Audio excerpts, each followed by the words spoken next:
Pemirsa, lalu apa pertimbangan jaksa dalam menuntut Kasmito dengan 2 tahun penjara? Bergabung bersama kami ada Pak Suhendra, Kepala Kejaksaan Negeri Demak. Selamat sore Pak Suhendra. Selamat sore Mas Pandi, terima kasih atas undangannya. Baik Pak Suhendra, ini kuasa hukum Mbak Kasmito menyatakan bahwa sebenarnya ada upaya penyetruman oleh korban pada saat dipergoki oleh terdakwa dalam peristiwa dugaan pencurian tersebut. Apakah pengakuan dari Mbak Kasmito ini tidak bisa meringankan tuntutan dalam persidangan? Baik, terima kasih Mas Pandi.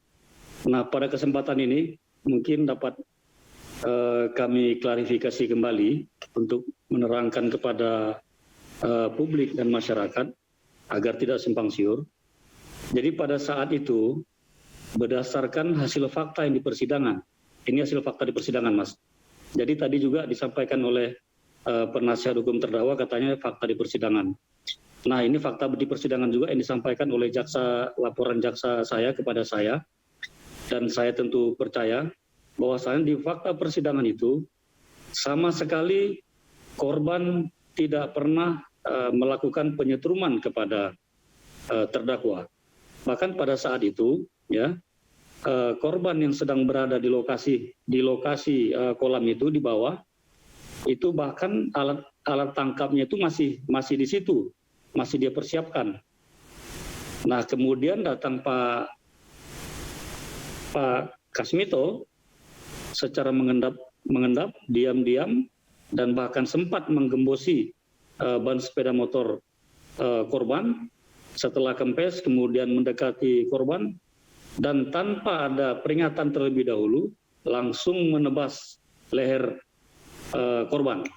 Sehingga leher korban itu tembus ke dalam hingga hampir ke urat besarnya Mas.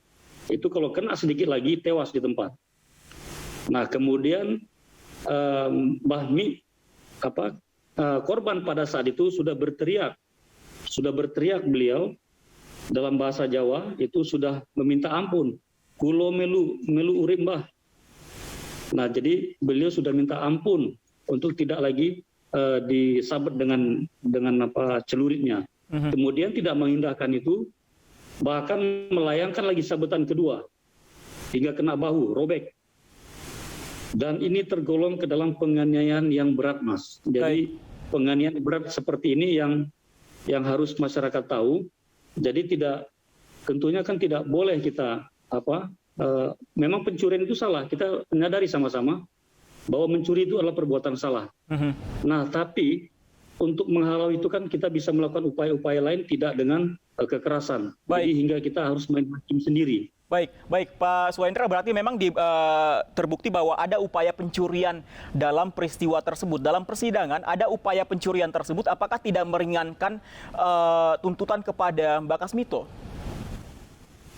Benar Mas. Jadi tuntutan yang 2 tahun ini menurut pendapat saya ya ini sudah pantas dan wajar menurut pendapat perasaan keadilan masyarakat. Jadi saya tidak hanya mewakili korban yaitu saudara Marijan, tapi tentu juga saya mewakili perasaan keadilan masyarakat secara umum. Bagaimana kalau perbuatan membacok seperti ini dibenarkan? Ini tentu akan berakibat fatal bagi ketertiban umum, Mas. Kalau menurut kuasa hukum dari Mbak Kasmito ini, terdakwa 2 tahun ini tidak sesuai dan tidak manusiawi begitu untuk terdakwa yang sudah berusia lanjut. Kalau dia menjalani 2 tahun ini, nanti usianya akan mencapai 77 tahun, Pak Suhendra. Nah, ya baik Mas Pandi. Jadi tolak ukur tuntutan 2 tahun ini akan menjadi pertimbangan bagi hakim nanti. Bagaimana suasana batin di persidangan atau fakta yang terbukti di persidangan. Nanti di sana mungkin ada muncul hal-hal yang meringankan dan hal-hal yang memberatkan. Nah untuk yang 2 tahun tadi kami sudah mempertimbangkan semua pertimbangan baik sosiologis maupun yuridisnya. Kan ancaman hukuman untuk penganiayaan berat seperti ini maksimalnya itu 5 tahun Mas. Dan kita kan tidak menuntut 5 tahun itu. Dan pertimbangan kita 2 tahun. Tentunya juga nanti hakim akan mempertimbangkan mungkin hal-hal seperti apa yang disampaikan teman kita dari penasihat hukum terdakwa. Tapi kita juga harus bersimpati kepada korban yang memang dia pencuri, tapi keadilan, dia mencari keadilan juga yang memang harus terpenuhi. Jadi tadi pengacaranya korban juga sudah mengatakan ini Mbah Mito malah tidak ada berinisiatif untuk minta maaf. Tidak ada upaya untuk berdamai. Baik, Pak Suhendra, sebenarnya dalam persidangan, apakah terbukti ada alat penyetruman yang dibawa oleh korban? Nah, di dalam fakta persidangan memang ada, Mas. Jadi di lahan itu sudah ada alat setrum, ya. Kemudian juga sudah ada ikan hasil dari tangkapan, hasil dari setrumannya itu. Nah, mungkin patut juga kita ketahui alat setrum yang dimaksud itu kan bukan alat setrum bertegangan tinggi, Mas. Jadi setrum ini kan dicelup ke air. Baik. Yang hanya radiusnya itu mungkin hanya berapa sentimeter kali itu. Mungkin jangkauannya hanya setengah meter. Karena kalau tegangan tinggi dia juga bisa mati di setrum. Pak Suhendra, kami konfirmasi alat setrum tersebut tidak digunakan korban ke Mbah Minto. Tidak pernah terbukti di persidangan seperti itu. Nanti boleh dilihat pada saat putusan pengadilan. Jadi akan digunakan untuk apa sebenarnya alat setrum itu, Pak? Alat bukti tadi untuk menerangkan bahwasanya memang si korban memang telah masuk ke area itu untuk menangkap ikan. Dan di dalam untuk menyetrum ikan itu ya. Jadi teknik menangkapnya itu dengan mencelupkan ujungnya itu ke air biar ikannya ngambang. Nah, tadi juga bisa dilihat sama-sama itu ada parang yang digunakan untuk membacok si korban tadi. Itu sangat mengerikan, Mas. Baik. Kalau boleh, Mas, saya perlihatkan gambar luka-luka ditimbulkan di sini. Mohon maaf, mungkin tidak di kesempatan kali ini, Pak Suhendra. Oke, baik. Baik, Pak Suhendra, terakhir apakah keterlambatan laporan pencurian ini, apakah ini berdampak dan menjadi pertimbangan dari pengadilan? Maksud saya, kasus ini dilaporkan adalah penganiayaan lebih dulu, kemudian kasus pencuriannya belakangan 1 bulan kemudian. Apakah keterlambatan ini juga menjadi pertimbangan? Baik, Mas Pandi, ini perlu kita klarifikasi di sini. Tidak seperti itu. Jadi tidak ada perkara yang didahulukan ataupun yang ditinggalkan. Jadi laporan polisi yang masuk pertama itu adalah masalah pembacokan ini, Mas.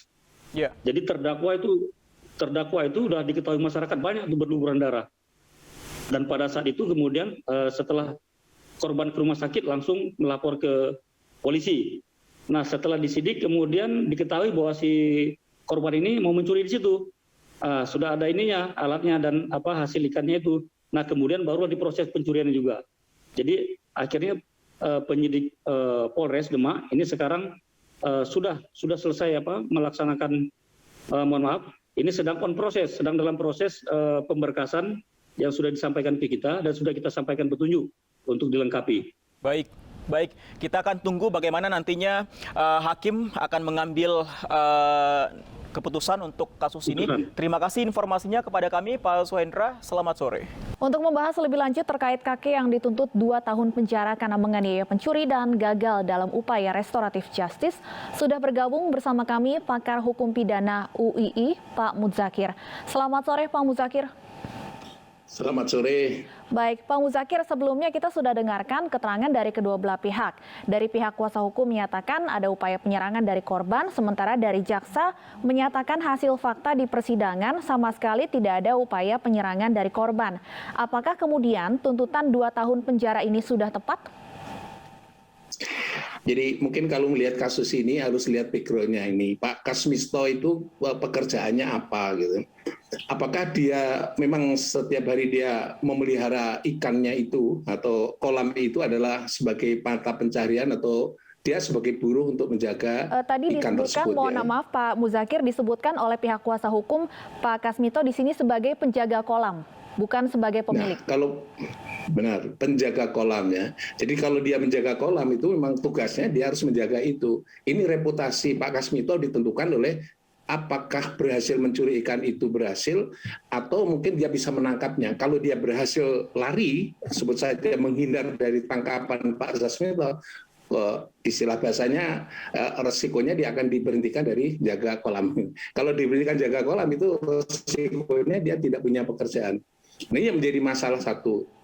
Masalah yang kedua adalah tadi sudah disebutkan juga bahwa ini perbuatan ini bisa nggak dikatakan sebagai pembelaan terpaksa. Kalau bahasa hukumnya pasal 49 ayat 1 itu pembelaan terpaksa. Sehingga dia melakukan serangan balik terhadap pelaku tindak pidana. Kalau tadi cerita dari Pak Jaksa dan juga dalam sidang tadi ternyata tak ada bukti bahwa si korban ini sekarang yang semula dia pencuri ikan itu adalah tak ada perlawanan terhadap apa yang dilakukan oleh Pak Kasmito. Nah, yang menjadi masalah kalau itu tidak ada serangan terhadap pelaku yang sekarang ini Pak Kasmito ini, alasan apa dia melakukan melumpuhkan itu sampai dia harus menimbulkan luka-luka berat ya. Seharusnya kalau dia tidak ada serangan ya cukup serangan yang jauh dari kemungkinan potensi untuk mematikan. Nah, kalau itu sekedar untuk menangkap dan kemudian melaporkan, saya kira itu masih bisa diterima ya. Tapi kalau itu sebagai serangan balik dalam arti melakukan namanya adalah pembelaan terpaksa, harus ada alasan-alasan. Satu, harus ada namanya serangan secara tiba-tiba. Ya, serangan ada ancaman serangan, tapi datangnya secara tiba-tiba dan serangan itu melawan hukum dan yang bersangkutan ini tidak ada cara yang lain untuk menghalau serangan itu.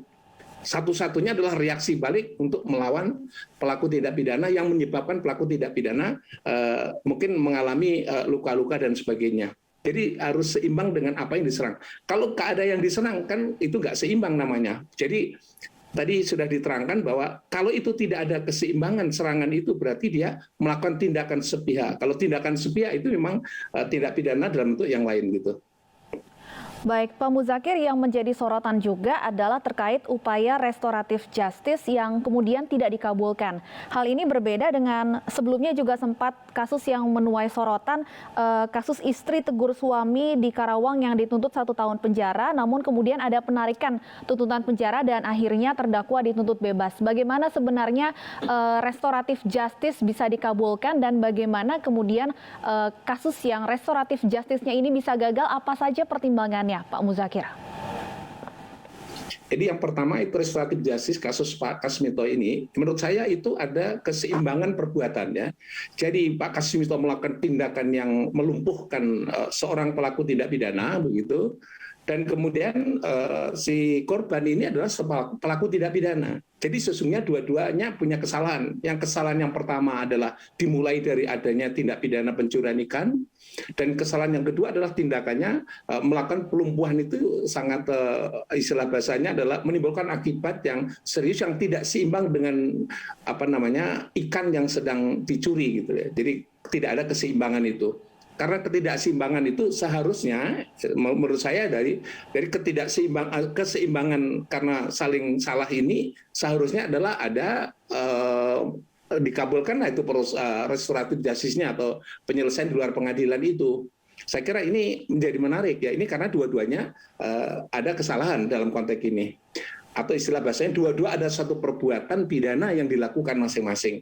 Kalau itu kasus yang pertama tadi, yang kedua tadi itu lebih pada arogansi daripada sepihak gitu ya. Bukan ada tindak pidana yang satu perbuatan yang sesuatu yang tidak terpuji, yang satu melaporkan sesuatu. Mestinya kalau menurut saya yang pertama ini juga bukan restoratif justice karena ini melaporkan sesuatu laporan itu menunjukkan bahwa dia menjadi korban daripada satu perbuatan orang. Ya. Kalau itu dilaporkan, mestinya dari awal ini juga harus sudah dibuka juga. Kalau saya dibukanya bukan karena restoratif justice, karena ini lebih banyak masuk dalam KDRT. Dalam KDRT harus mengutamakan permufakatan musyawarah atau mufakat dalam rangka penyelesaian di luar pengadilan gitu. Itu KDRT-nya seperti itu. Jadi mengedepankan penyelesaian di luar pengadilan gitu. Baik. Kalau sudah nggak bisa daruratnya ya ultimum remediumnya diproses ke pengadilan gitu. Jadi Baik. Sesungguhnya sama-sama tadi ada 2 kejahatan, tapi yang satu kejahatan termasuk kategori berat ya. Kalau ini kejahatan dalam rumah tangga ya. Kalau rumah tangga itu jahat dan tidak jahat itu relatif ya dalam satu konteks rumah tangga begitu. Nah, dalam kasus Pak Kasmito, selain kasus penganiayaan juga ada laporan pencurian. Seperti yang Anda sampaikan tadi, bisa dikatakan kedua pihak ada unsur tindak pidana yang dilakukan. Selain itu juga dengan mempertimbangkan usia dari Pak Kasmito, apakah hal-hal ini sebenarnya bisa menjadi hal-hal yang bisa meringankan pertimbangan dari vonis hakim nantinya? Ya, saya kira itu harus dilakukan ya. Sebenarnya kalau ada mediasi yang kemudian menyelesaikan restoratif justice, saya kira itu lebih mulia dalam hubungan konteks ini gitu ya. Tapi saya ingatkan kembali tadi Pak Kasmito ini problematik ya dalam hidup ya. Satu sisi dia harus menjaga dan melumpuhkan orang. Kalau dia berkelahi dalam bentuk mungkin ya posisinya juga nggak seimbang karena usia yang cukup rentan ya dalam ini 74 tahun gitu ya. Dia pekerjaannya menjaga ikan gitu ya. Jadi kalau tidak pakai senjata itu juga bermasalah juga buat dirinya gitu ya. Jadi saya kira ini hakim harus mempertimbangkan semuanya itu. Karena kasus di daerah Jawa Tengah itu saya kira ada satu kasus lagi yang nenek pengambil kakao ya, dulu pernah gempar juga pengambil kakao atau mencuri kakao gitu ya. Baik. Saya kira juga diselesaikan terus kemudian di sidang pengadilan hakimnya bijaksana. Saya berkomentar pada saat itu ya kalau itu bisa dijatuhkan putusan namanya percobaan. Saya kira itu lebih bagus ya, lebih restoratif justice melalui proses pengadilan. Baik, kita akan tunggu kelanjutan dari kasus ini. Apakah nantinya restoratif justice masih bisa dikedepankan? Terima kasih Pak Muzakir, pakar hukum pidana UI atas masukannya dan juga sudah meluangkan waktu bersama kami di iNews Sore.